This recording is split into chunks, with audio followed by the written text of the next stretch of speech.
Eskerrik asko, presidente Jauna, señoras y señores diputados, Bizalkideok, egun on denoi.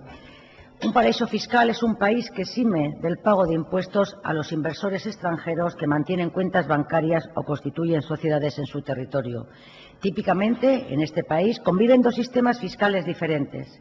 Mientras los ciudadanos y empresas residentes en el propio país están obligados al pago de sus impuestos, como en cualquier otro lugar del mundo, los extranjeros gozan en la mayoría de los casos de una exención total, o al menos de una reducción considerable de los impuestos que deben pagar. Esto es así siempre y cuando no se realicen negocios dentro del propio paraíso fiscal. Los Estados que aplican este tipo de políticas tributarias lo hacen con la intención de atraer divisas extranjeras para fortalecer su propia economía. En su mayoría se trata de pequeños países que cuentan con pocos recursos naturales o industriales, difícilmente podrían subsistir de no ser por la boyante industria financiera que crece a la sombra de los capitales extranjeros. Los paraísos fiscales han atraído especialmente en las últimas décadas a un número creciente de inversores extranjeros. Generalmente se trata de ciudadanos y empresas que huyen de la voracidad recaudadora de su país de residencia, en busca de condiciones tributarias más favorables. No es de extrañar, pues, en algunos países con impuestos altos, como ocurre en Europa, ya que los tributos, en muchos de los casos del centro Europa, pagan hasta un 50% de sus ingresos. Esta fuga de capitales, como es lógico, no es vista con buenos ojos por los responsables fiscales de los países que la estamos sufriendo. Con ello, se escapa una parte importante de nuestra recaudación. Por ello, se ha tratado de reaccionar con diferentes medidas que dificulten y traten de hacer inatractiva la transferencia de activos a este tipo de paraísos. Pero el nuevo orden mundial surgido con la globalización de la economía hace muy difícil ejercer un control eficiente sobre el movimiento del dinero. Por otro lado, las medidas legales tomadas con la intención de dificultar la salida de capital y que normalmente consisten en un tratamiento fiscal poco favorable a las inversiones en paraísos fiscales tampoco han dado los resultados esperados. Esto es debido a que el paraíso fiscal es relativamente sencillo ocultar la titularidad de empresas o cuentas bancarias, por lo que muchos ciudadanos han optado simplemente por realizar sus operaciones en secreto. ¿Qué debemos hacer entonces? ¿O qué hacemos entonces? Las principales acciones han ido dirigidas a ejercer presión sobre los gobiernos de estos paraísos fiscales, para tratar de conseguir que recorten sus leyes de confidencialidad y el secreto bancario.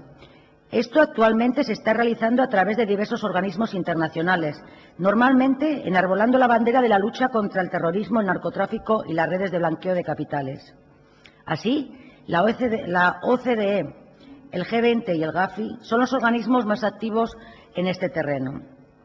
En cualquier caso, la solución al problema es muy compleja, ya que para muchos de estos países es su propia supervivencia como nación, lo que está en juego al no tener otras alternativas económicas viables.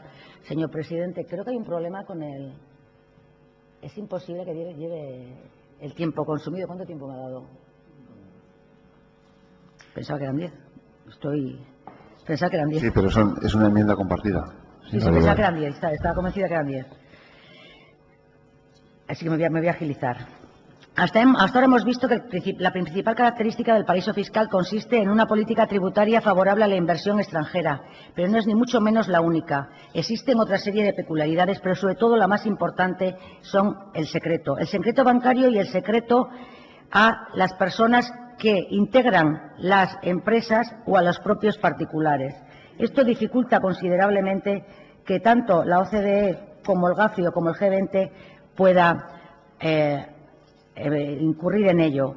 Bueno, el Grupo Socialista junto con el PNV hemos presentado una enmienda conjunta con 2 puntos que animamos al Departamento de Hacienda a seguir trabajando con estas entidades y a trabajar en esta línea con el fin de evitar no fraude, sino esta fuga de capital que se está dando actualmente. No vamos a apoyar el resto de enmiendas y menos la moción presentada porque consideramos que, dado el secreto que existe en estos paraísos, va a resultar imposible poderla cumplir. Es que no hay lista ninguna, ni tan siquiera propuesta por la Unión Europea para esta línea, con lo cual consideramos que una moción en el ámbito que ustedes la han propuesto resultaría, pues bueno, inútil e incumplida, con lo cual creemos que es mucho más efectiva la que hemos presentado conjuntamente con el Partido Nacionalista Finalizado Vasco. el tiempo. Muchas gracias, señora Liberal. Por